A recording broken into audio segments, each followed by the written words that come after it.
Joining us now is Democratic Congresswoman Debbie Wasserman Schultz of Florida, member of the House Committee on Appropriations. Congresswoman, it's great seeing you always. This morning, thank you. Speaker Johnson was asked whether he supports the president's comments. Here's what he had to say just a little while ago. Yeah, we're trying to get the details of it, but I think this is a good development. We have to back Israel 100%, and so whatever form that takes, we're interested in having that discussion. But it was a surprising development, but I think it's one that we'll applaud. So. What was your reaction to all of this, Congresswoman? Well, Jose, first of all, I'm so sorry to hear about the loss of your beloved Uncle Waldo. I know thank you. Thank you so much. I mean, let's just be clear. Hamas is a brutal terrorist organization that fanatically attacked Israel, killed 1,200 of her citizens, took 250 captive, and we have 79 hostages that remain in Gaza, still being held captive. And after this first phase of ceasefire and hostage release, we have to make sure that all the hostages are able to be returned home to their families. And so my reaction was, what are we doing to make sure that it is more likely, not less likely, that all the hostages come home and that we can start down the pathway of returning to the Abraham Accords process that was in the midst of normalizing relationships between Israel and her Arab neighbors, including and especially Saudi Arabia.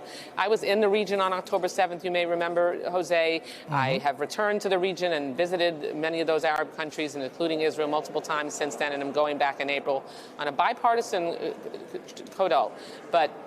And I co-chair this Congress, the Abraham Accords Caucus. So we have to make sure that we're not doing anything that is going to make normalization between Israel and her Arab neighbors less likely rather than more likely. And we don't need to do something that emboldens Hamas and allows them to recruit even more generations of terrorists who are hell-bent on Israel's destruction and the destruction of the Jewish people. And that's what this proposal would incite in terms of the reaction and the destabilizing force that pursuing this idea would have.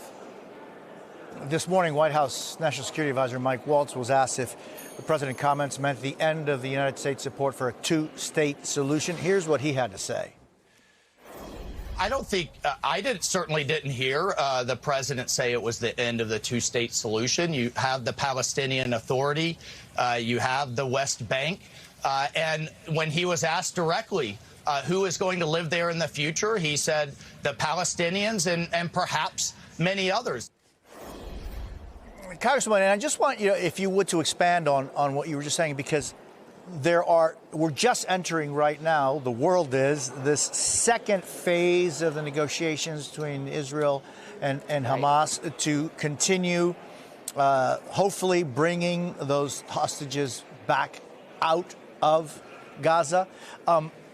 What kind of effect do you think all of this talk here could play on those negotiations?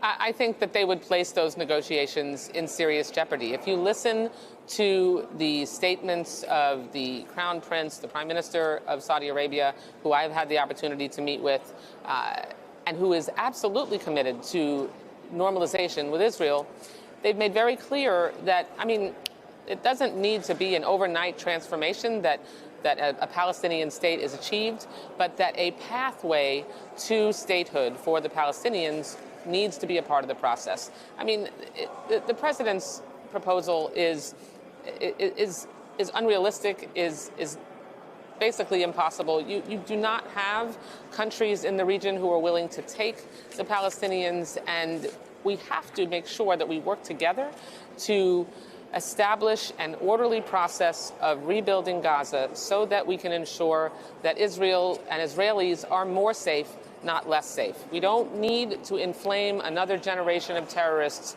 hell-bent on Israel's and Jews' destruction.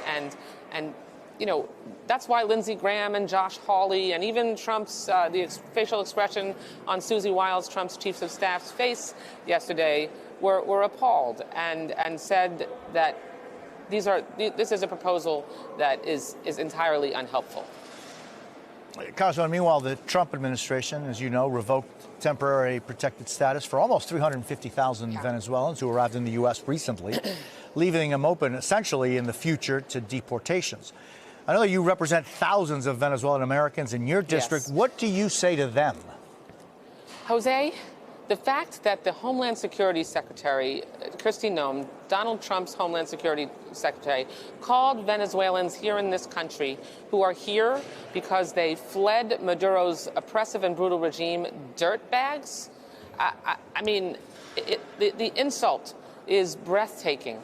Beyond that, they have not prioritized, as they said they would, people who are criminals and dangerous to leave in the United States. What they're doing is they're going after people who were lawfully here, who followed a lawful process, like TPS, like the humanitarian parole system, and he's revoked that, reneged on the promise that we made to these Venezuelans who have fled a regime where, I mean, if the memo that Kristi Noem released saying that there's been improvements in the economy and health and the criminal justice system there are true, then why are over half of Venezuelans living in poverty and famine?